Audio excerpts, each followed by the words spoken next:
একটা সমীকরণ দেওয়া আছে এবং বলেছে দ্বিঘাত সমীকরণটির দুটি বীজ আলফা ও বিটা হলে তাহলে আলফা স্কোয়ার বিটা স্কোয়ার কত হবে, আলফা কিউব বিটা কিউব কত হবে, এবং 1/আলফা 1/বিটা বা এই রাশিমালাগুলোর মান কি হবে সেগুলো বার করতে হবে।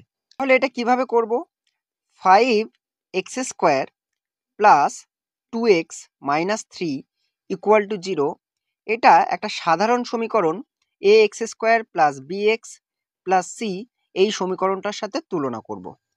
তাহলে দেখো এর জায়গায় কি আছে 5, বি এর জায়গায় কত 2, সি এর জায়গায় কত আছে মাইনাস আছে যেহেতু, তাহলে সি এর মান -3, তাহলে এর মান হচ্ছে 5, বি এর মান হচ্ছে 2 আর সি এর মান হচ্ছে -3। এই এ বি সি এটাকে কি করব? সব সময় মনে রাখো দুটো বীজ যদি দেওয়া থাকে দুটো বীজের যোগফল সেটা হচ্ছে -b/a হয়, বোঝা গেছে? আর গুণফল দুটো বীজের গুণফল সেটা হচ্ছে c/a। যেখানে এ বি সি আমরা পেয়ে গেছি, এটা এর মান, এটা বি এর মান, এটা সি এর মান, বসাবো, অঙ্কটা হয়ে যাবে।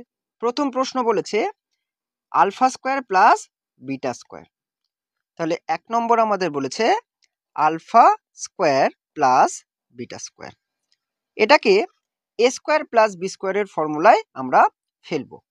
তাহলে এ স্কোয়ার প্লাস বি স্কোয়ারের ফর্মুলা কি? A plus B whole square minus 2ab, তাহলে A plus B whole square minus 2ab। ভালো করে খেয়াল করে দেখো এই যে যোগফলটা হচ্ছে এখানে আমরা কি জানি -b/a, আর এখানে কি হচ্ছে আলফা ইন্টু বিটা, সেটা হচ্ছে কি c/a। বসিয়ে দাও, আলফা প্লাস বিটা মানে হচ্ছে -b/a, বসালাম, -2 ইন্টু আলফা ইন্টু বিটা কি c/a, R A B C প্রত্যেকের মান আমরা পেয়ে গেছি, সেগুলো বসালে অঙ্ক শেষ। তাহলে মাইনাসটা লিখলাম, বি মানে কত, বি মানে হচ্ছে 2, তাহলে বি এর জায়গায় বসালাম 2, এ কত, এ হচ্ছে 5, এর জায়গায় বসালাম 5, -2 ইন্টু সি, সি মানে হচ্ছে -3, তাহলে -3, আর এ মানে কত 5, বসিয়ে দিলাম।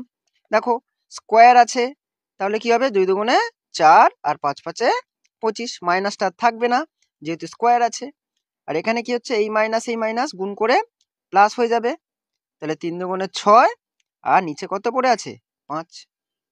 এবার লসাগু করে যোগ করলেই হয়ে যাবে, 25 লসাগু 4, এখানে কত হচ্ছে 5 5-এ 25, 5 6 30, মানে 34/25 হচ্ছে আমাদের উত্তর।